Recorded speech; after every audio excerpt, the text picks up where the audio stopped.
Observe the dram in your glass. Now, ideally, your glass should be tulip-shaped, concave, looking so it traps the aromas inside. This is a Glencairn glass. Some people like a kind of a wine-ish type shaped glass. Some people like the old-fashioned tumbler, which at least is good for keeping the ice cubes in. Look at the color in your glass. The color gives a lot of clues about the type of cask that has been used to create the whiskey. The second stage is all about slightly moving the whiskey in the glass, swirling it around a little. Now there you get two effects. One, you can see what's called the legs of the whiskey.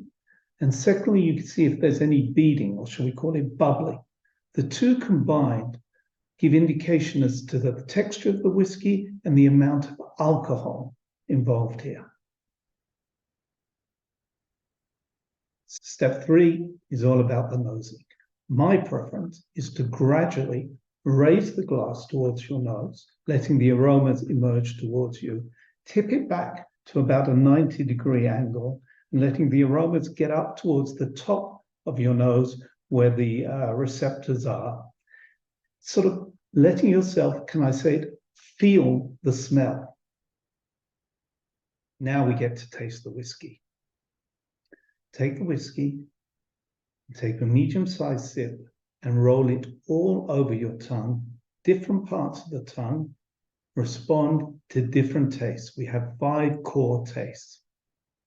Some people say that you should hold the whiskey in your mouth 1 second for every year on the bottle. This is a 12-year-old.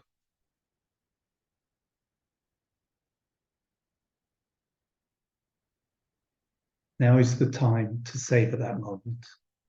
Understand what you've just tasted. Take a moment to reflect. We know that flavor is based on smell and texture. Understand what you've just tasted. Understand what has hit your mouth. Maybe add a touch of water. Find out what does it for you. Water brings out all kinds of other important issues as well. Tasting whiskey really is very subjective. There is no right or wrong as to what you should or should not smell or taste in a dram. It's your senses, not mine, not someone else's.